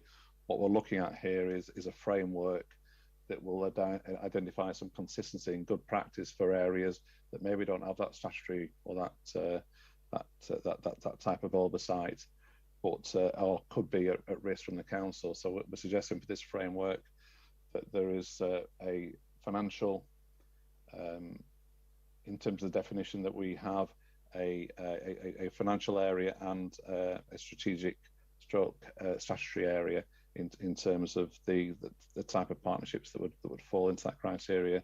So if the council's putting forward £100,000 or more a year in terms of into the partnership, or there is a statutory role that the council has to play, then what we're identifying here is a framework to identify those type of partnerships. And the last section of the framework actually looks at some model documents, and we haven't included those documents in the framework. What we're asking is that the good governance group that I referred to earlier in the previous item builds and develops those templates to use when assessing and setting up those partnerships as well. So what we're looking at here is for the audit committee to give its support to the partnership framework, and which sets out the key principles, and then myself, Tracy, and colleagues will go away and review the current partnerships that don't meet those requirements and build them in, and any new partnerships that meet that definition that we've got in the framework will need to follow the principles that are set out, Chair. Thank you. Thank you, Mark. Thank you. I believe there are 2 questions. Councillor Critchley. Just one from me, I think. It's not a legal requirement to have this framework, is it not? So, the partnerships we have now, will they pass over to the new framework? And the new partnerships that are coming on board, do they understand what the framework's about? And can you give me some examples on why it's needed? I've heard some of them then why you said it was, I can understand that, but just a bit more maybe meat on the bone, if you like to say, what sort of came about in the first place to say this is really needed, if that makes sense. Thanks, Mark. Critchley. So now, in a sense, the partnerships that exist at the moment, we will review. As I mentioned, some of them may have adequate governance in place, but if there's particular areas that we feel could be added to, we will recommend that to the directors that lead in those areas. And one of the things that we're doing, we are doing an exercise that we're going around all the different management teams and assessing using this risk framework, which ones would fit into that and which ones wouldn't. So again, we're looking at, from a risk perspective, the high risk areas in that, and so yes, we will use it against the main current ones, but we will also definitely use it through our corporate leadership team to identify any ones that may apply in the future. In terms of why we're doing it and the issues, probably I can't really probably explain much more than the fact of in terms of demonstrating good governance and linking back to the annual governance statement that we mentioned before. It'll be more evidence to demonstrate that that we have good governance systems in place, and that again, people that do get involved in partnerships are fully aware of the risks and the mitigations that they can build into those areas before they take any necessary steps going forward. So I think it really is just applying good governance and good practice that hopefully we have in place in a lot of the areas, but this is just making sure that that's in place. Thank you very much. Thanks, Mark. Thank you, Councillor Critchley. Councillor Hunter, do you have a question? Yes. Good evening, Mark. Yes, assuming that there is a role for this audit committee in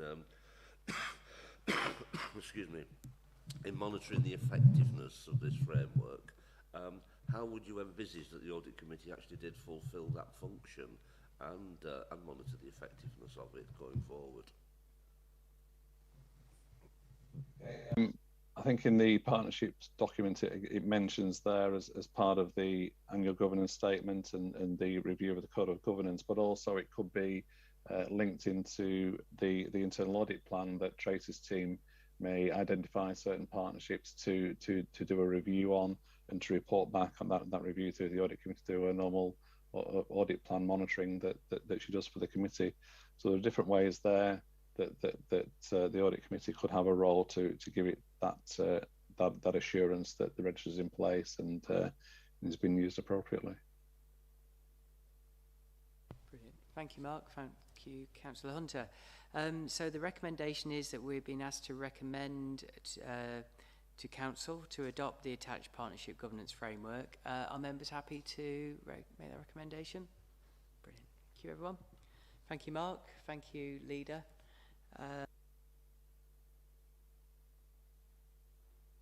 On to agenda item 10, the external audit plan. To consider Deloitte's external audit plan. Nicola. Thank you. I presume it's a similar be brief message.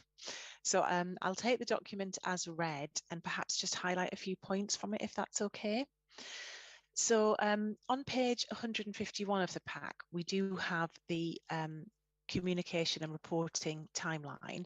Obviously, the plan is coming to the committee slightly later in the year than would be usual due to the delays to signing the 1920 statements. But we are planning to bring the work, the sort of IC 260 report, to the next committee in November. And the audit work has been ongoing over the summer and is progressing well. So that is the plan that we're working to. On page 153, I would just draw the committee's attention to the materiality thresholds that we're applying. So you'll recollect from previous years that we don't test 100% of transactions. We apply a materiality threshold and sample based on that. The benchmarks that are used in the council sector are pretty well established, but we just set those out here for you as a committee.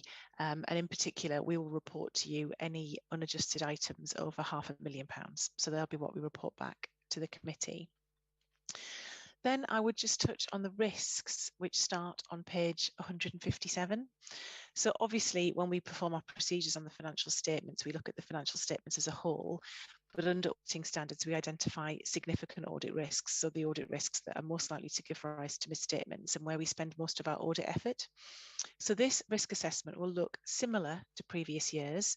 So we do set out in further detail on the following pages, but in the interest of brevity, just to summarise, we look at the completeness of accrued expenditure, so making sure that the council has included all expenditure and there are no cut-off issues around year end. So we do that by looking particularly at payments post year end and checking they shouldn't have been included in the year in question. We look at management override of controls. That is a mandatory audit risk that is included within all audits, and that's recognising that even in a very well-controlled environment, there will always be people who are sufficiently senior they can override controls. So we carry out procedures to make sure that those controls are operating. And we highlight in the plan in particular, we do a number of procedures around manual journals, which is one of the ways that you can make amendments to financial statements. We've then also listed property valuations as a significant risk. You may recollect from previous years that we have had a number of adjustments in the property, plant and equipment note in the balance sheet. So we've again included that as a significant risk, and we'll be using some of our specialists to support us in the delivery of that work. And then one of the risks that will be new to you this year is the risk of fraud in revenue recognition. So that is a presumed risk that often we rebut in the context of local authorities, because actually the revenue streams are pretty well developed and people understand them and can account for them appropriately. But clearly the authority has received a significant amount of additional funding in the form of COVID grants. And these are new grants this year. So one of the areas of focus we'll have is looking at the terms and conditions around those grants and making sure that they're accounted for appropriately. And in particular, there is a principle around some grants you'll recognise, but some grants that are pass-through grants and you don't recognise those in your financial statements. So for example, the business support grants is one of those. So we just need to make sure that the right grants have ended up in the financial statements and the right, if there's any danger of clawback or they've not all been spent, that they're recognised appropriately. So we have included that as an additional risk. So that is the risks around the financial statements. And then we do actually include a section around value for money. I think Steve has helpfully covered that already in the agenda, but the key thing to note would be that in previous years, we would have given a conclusion in the audit opinion on value for money. The revised guidance that's been issued by the NAO requires us to issue something called the Auditor's Annual Report, which replaces the annual audit letter. So it's a narrative commentary on the arrangements and it's the highlighting of significant weaknesses. So we won't be giving you a conclusion. So for example, last year it was an except for conclusion where there was the issue with children's services. We won't be doing that in the same way in the current year. So in the interest of time, I'll stop there because I think they're the highlights, but obviously I'm very happy to take any questions. Brilliant. Thank you, Nicola. It's an excellent summary. Stuart, I believe you're going to be leading our response. Yeah, thank you, Chair. A quick one from me, if I may. I certainly note the plan and indeed Nicola's comments regarding progress today, which are both, fantastic. Appreciate you don't have a crystal ball, Nicola, but given the kind of challenges that not just Blackpool Council, but other local authorities and organisations have faced in getting through an audit and getting their accounts published, is there anything that you're aware of in the system at the moment, pension fund liabilities, property valuations, those kind of things, that you think at this point might cause us a delay? A delay.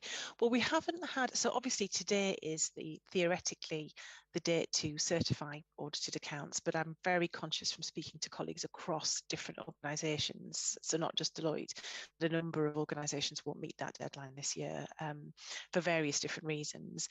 As I stand here today, we haven't received the pension fund assurances from the pension fund auditor, but we have had some really good communication with them over the summer. So, we're keeping up to date. They're aware of the deadlines we're working to. They've not shared with us any concerns that they won't be able to meet those deadlines. Obviously, I'll keep Steve in the first instance, but the committee updated on that. In terms of the rest of the process, clearly we're still working. on the audit, but I do think we've made good progress. I think on both sides there's been investment in making it run more smoothly, and I mean, I won't speak for Steve, but certainly from my side it seems that is happening. So, you know, I'm hopeful that we'll be able to bring a complete report to the November committee. But one thing I will obviously commit to is if there are any concerns or any delays, I'll make sure they're shared with Steve and also with the chair of the committee as soon as we become aware of them. Excellent. Thank you, Stuart. Thank you, Nicola. We look forward to seeing progress develop. Thank you. Brilliant. Thank you. On to agenda item 11. Tracy, the external assessment of internal audit. Thank you, Chair. So every 5 years, the internal audit team needs to be externally assessed against the public sector internal audit standards. And that assessment took place in July of this year.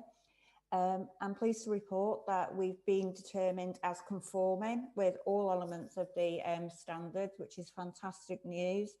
And there were 7 best practice recommendations made in the report, which I'll be addressing over the next 12 months. So I'm happy to take any questions on the report. Thank you, Tracy. Just one observation and one question. So general theme was that everyone's very proud of our internal audit team and especially yourself. So it gives us one of those nice occasions to thank you for your service and your continued service. Again, it's noted that the level of support that you need continues to grow. So it's something that as an audit committee we'll keep asking that you've got that support in terms of for your own well-being as well as the council's, but it's because we all care about the work that you do and how you do it, and most of all we care about you.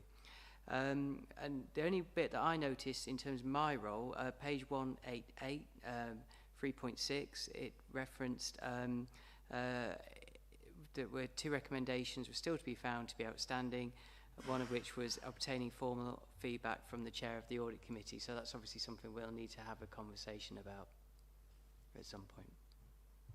Thank you, Chair. That's very kind of you. Thank you for those words. And yes, we will pick up that recommendation going forward. Can't see any further questions. So on to the audit committee action tracker. Can't see anything in there that was standing out for me. It seems to be fairly in control of everything. Tracy, was there anything that you thought we were missing, or are you comfortable with where we sit with the action tracker? I'm comfortable with where we sit. We have deferred a couple of items to the next meeting, mainly because of how big today's agenda was, but I'm sure we'll pick those up in November. Thank you, Tracy. Thank you. Okay, and in reference to that, apologies for pushing everyone so hard tonight, but we've slightly gone over the deadline of 8 o'clock, which I set for us, but it was a big agenda, and I was really keen that we focused on the AGS, which I feel we've given a proportionate amount of time to tonight, as well as the other items, so thank you, members, for that. That takes us nicely to agenda item 13, the date of the next meeting, the 11th of November. So I look forward to seeing you all then, and thank you everyone for your contribution. Thank you.